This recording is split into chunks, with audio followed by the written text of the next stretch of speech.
to another amazing episode of Bitcoin and Markets, live streaming on YouTube, Twitter, and my home base of Telegram. If you want to join the Telegram and stay up to date on everything all the content I'm putting out, it is t.me/Bitcoin and Markets. So today we are going to cover a discussion, a little tweet back and forth I'm having with Luke Gromen at this time. Maybe I'm wrong. I don't think that he's right, but maybe I'm wrong. And this is one reason why I do the show, is so I can learn and you guys can learn along with me, kind of understand what's going on in Bitcoin and in macro. That conversation was about inflation. So we're going to kind of dive into that a little bit. We're going to go over the Bitcoin price. Are we finally going to break through 25,000 and go to the upside? So we're going to look at the charts for that. What you're seeing here on the screen for live stream viewers is the website, bitcoinandmarkets.com. That's where you go to support my stuff, to get up to date on all of my content. If you sign up for the free tier, you're going to get notified of everything I put out, and the free weekly newsletter, which I did put out this morning, the Bitcoin Fundamentals Report. Maybe we can skim through that real quick as well on this episode. So yeah, check out bitcoinandmarkets.com. I also have a new paid tier. It's a real awesome new service that I'm doing. I'm taking most of my charting, 95% of all my charting and fundamental technical analysis, and I'm putting that onto the Market Pro, the Premium Market Pro. And there you'll get multiple emails a week. Sometimes I'm looking at just one thing in macro. Sometimes I'm, the other day I had like 14 Bitcoin charts, just all sorts of different things, and talking about them. So check out that new tier. Appreciate everybody over there that subscribes. Okay, let's get into the price real quick. And I did not share this chart with Telegram yet.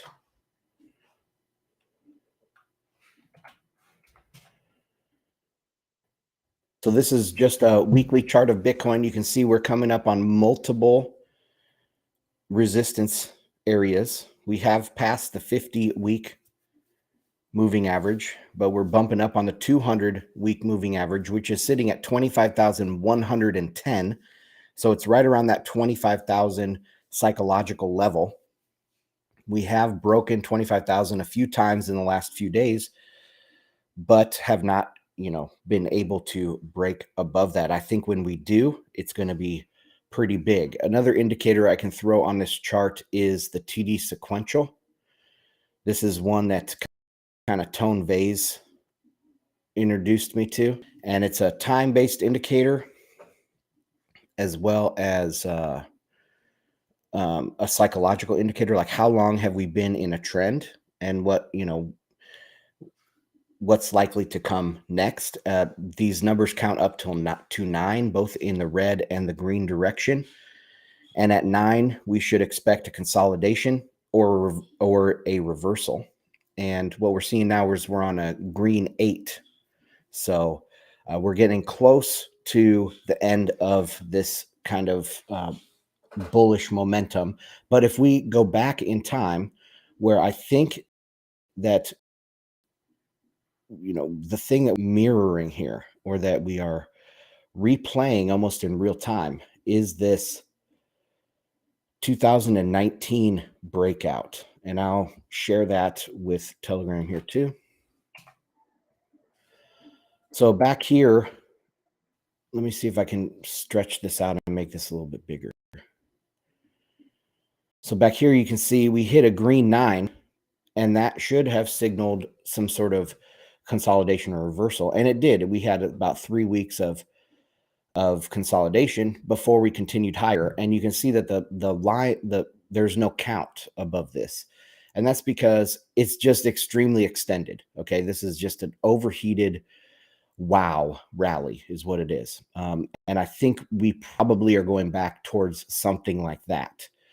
Remember, Bitcoin, I believe, is going to be dominated by price movements, like repricing events. Okay? And repricing events are going to happen so fast that people don't have the ability to get in.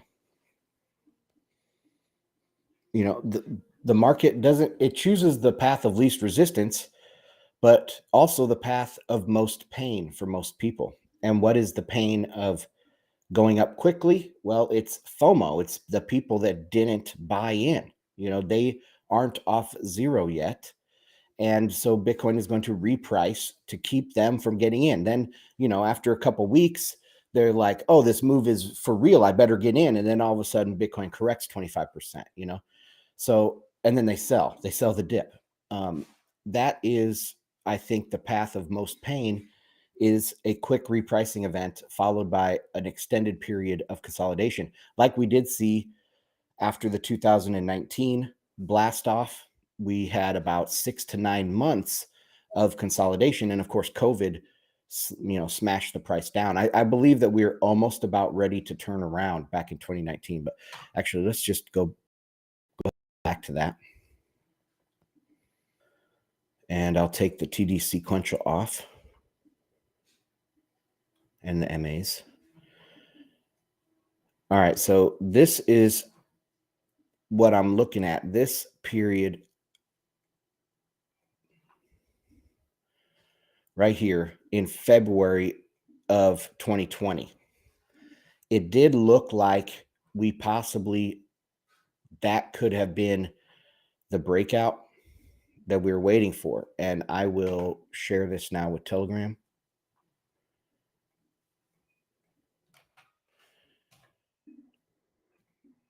And just for people so they know, I tried streaming to Telegram as well with video, but the audio quality was horrible. And so it's easier just to do it separately like this and post these images. But anyways, I think this could have been the turnaround right here where the consolidation was over. And that would have been from roughly June through February, you know, so 9 months of consolidation. Then COVID happened and the halving was right there. And we did recover before the halving. But COVID kind of just delayed this bull market by a while, another 6 months after that. So anyway, if that is kind of what we're now, I think, you know, we could rally to 50,000 in just a few short weeks, like 1 month time. And then we have 9 months of consolidation before the next leg up, you know, and there'll be all of these people saying, oh yeah, of course, Bitcoin it's gone from 50 down to 40 and it is dead now again, right? It's going to give all those people time to FUD it. Peter Zion will have time to FUD Bitcoin and all of that. But then the next repricing event will happen, and who knows where the top could be. I've measured out a few things and put them out on the Premium Market Pro of what the cycles could be like if it is a repeat of, say, 2017 or 2021, like what are kind of the ballpark estimates we're looking at, and why I think that both of those scenarios are possible this time. So make sure you check out that Premium Market Pro tier. And when you sign up for the first month, you can get 50% off by going to bitcoinandmarkets.com/pro50. And of course, you can read all the previous reports. So, all right, so that is the price. Let's get into this discussion I had with Luke Gromen. And it started, he was talking about 1970s inflation. And I'll just read this out. He says, these days, many discuss the Fed's inadequate response to inflation in the 70s, but almost no one seems to discuss the role Vietnam War deficits played in triggering that inflation. Let's watch. And then he, quote tweets somebody there. Lynn Alden comes in and says, a related problem is that most people's mental models for inflation was the 1970s. And that was primarily lending-driven inflation. Oh, lending-driven inflation? You mean actual inflation? Like that's what inflation is. That's what money printing is. Boosted by fiscal Vietnam and Great Society. whereas 1940s and the 1920s, 1940s and 2020s and the 1920s in Europe, inflation is primarily fiscally driven. I mean, there is no such thing as fiscal driven inflation. You can have fiscal driven price increases, but inflation is money printing and fiscal spending is not money printing. And I responded to Lynn. I put this in Telegram too, of course, but I responded, of course, it's fiscal due to supply crises, right? So we had a supply crisis that the fiscal spending was a response to the supply crisis. So the supply crisis actually lowered supply, and the fiscal spending increased demand. So we had two opposing forces here, right? Or two, I guess, coordinated forces to push prices higher. And even with that, guys, even with shutting down the economy, having the biggest supply chain crisis since World War II, and massive fiscal spending. Remember, they were saying 40% of all dollars were printed in 2021 or whatever it was. So massive fiscal spending, massive supply chain crisis. And where did prices go? Prices only went up 10% annualized. 10% annualized. I mean, total. I mean, if you would sum up the last, say, 2 years of price changes, you probably would get to 20%. But 20% price increases when we had this huge, unbelievable fiscal response and supply chain crisis at the same time, something doesn't smell right here. Something doesn't add up, right? Okay, then Luke Groman, I mean, this is his thread, and he responded to me. He said, if by supply crises, you mean, quote, a supply of enough US dollar liquidity, end quote. Totally off base, in my opinion. I say no, supply disruptions in goods. To Lynn's point, the main problem with people's mental models for inflation is they call everything inflation. Lower, slower supply of goods and pulling demand forward with fiscal spending is not inflation. Prices can rise for many reasons. And I'm probably a broken record to you guys here on if you follow my content, because prices go up and down for many reasons. And then he responds that he likes to use extremes to inform the means to stress test views. I mean, that's rhetorically pretty. He's obviously good at writing. Under your definition above, Weimar German hyperinflation was not inflation. It was just a lower supply of goods and pulling forward of demand with fiscal spending. But if that wasn't inflation, nothing is inflation. My point is, how do you discern when prices going up is inflation and when prices going up isn't inflation? And that's a very good question. That is an honest question you should be asking. But the Weimar Germany thing is totally off base. I say that it's completely different from today. They had a gold peg and they used paper money, and they literally printed the paper money. So it wasn't like what we have today at all.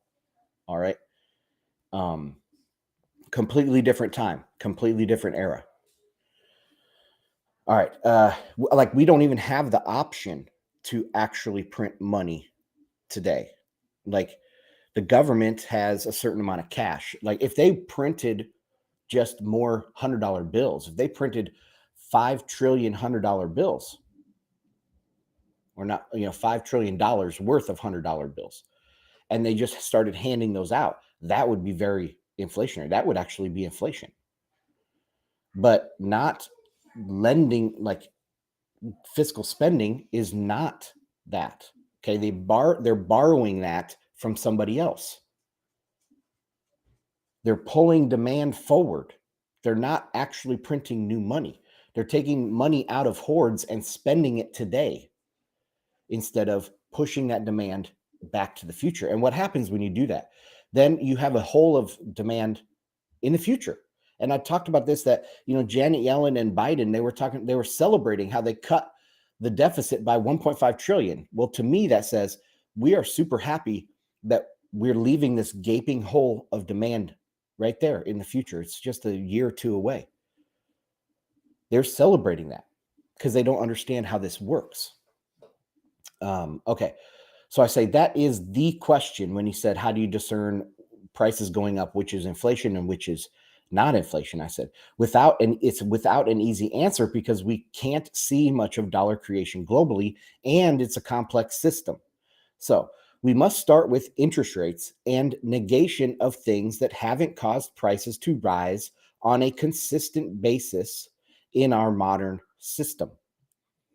So we can't say QE is money printing because QE has not led to price rises on a consistent basis.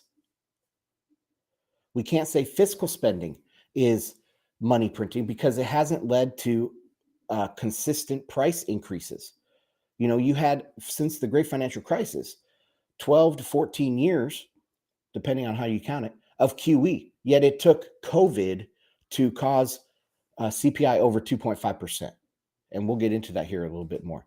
An example of the company is that while fiscal spending is not technically money printing, it does cause a temporary boost to actual creation, money printing, through false economic signals. And I talked about this, that you pull demand forward, it makes people feel a little bit more flush with cash. They go out and spend. Maybe the banks think that, you know, people look like better credit risks, so they actually do extend more credit. Also, your margins might be higher, so you're going to go out and demand more loans to expand your business. Maybe you think you want to add a new assembly line to your factory because everything is, you know, all that demand was pulled forward, and you think the economy is doing really well. So yeah, these false economic signals can lead to actual money creation, but the fiscal spending itself is not technically money printing. How much is this effect? I said that this actual money printing can result from fiscal spending. And I say, again, we have to look at interest rates.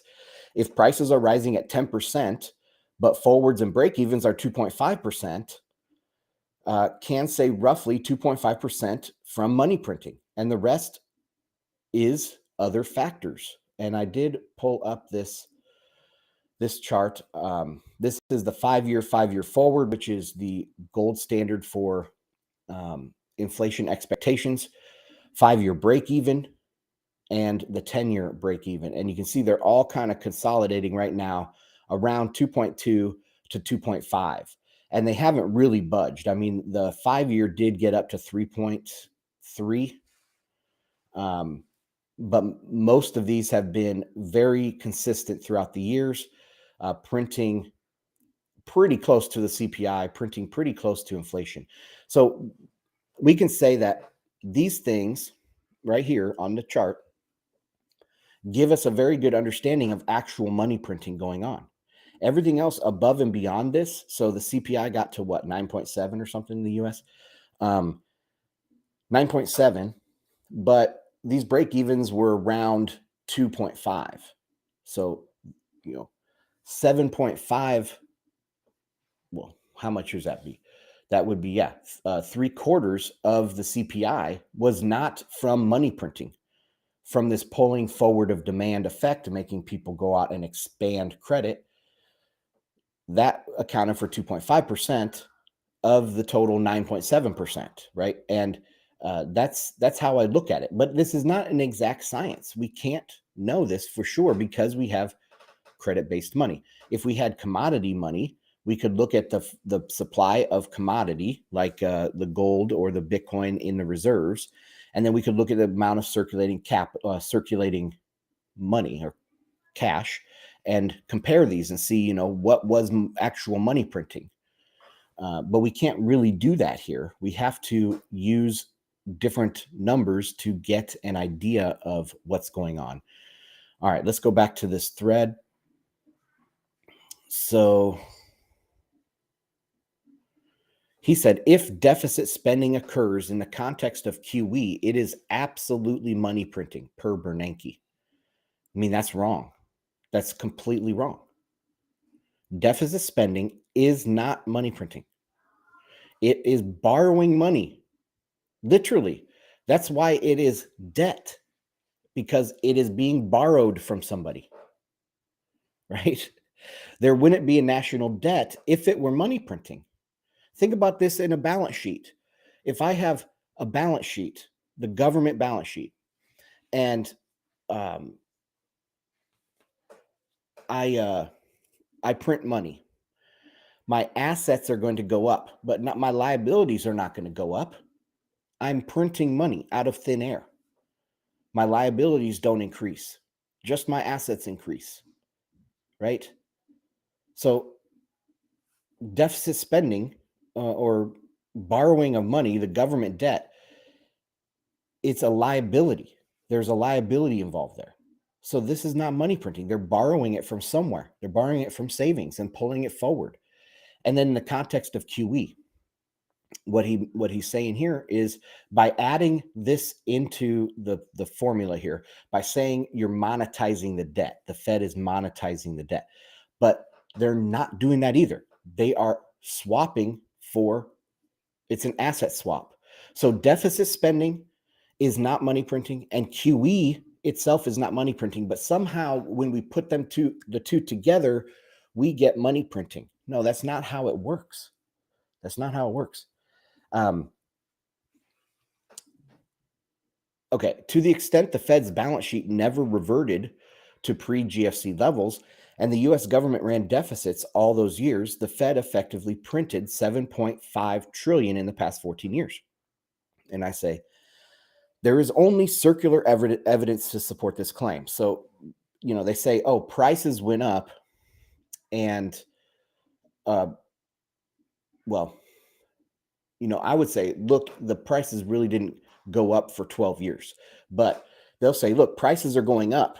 And we said for 14 years that there was a bunch of money printing. So it must be that the prices are going up because of the money printing. Right? There's no predictive power at all in this. And I think Luke has a problem with having a model that has predictive power. So I say there's only circular evidence to support that. They printed 7.5 trillion, and quote unquote inflation didn't go much over 2.5% for 12 years is what you are going with. Okay, so I kind of should have stated that better. That's what I'm talking about by these things that we can negate as possibilities. It wasn't until COVID that we got higher CPI. So all this to say that I think Lyn Alden, going back up here, initial image, let me blow this up if I can. Oh. Right, sources of U.S. broad money creation, 1913 to 2022. First things first, the system we had back in 1913 is much different than today. They had a gold standard until 1971. And yeah, you could say it was kind of perverted before that, but it was still a gold standard.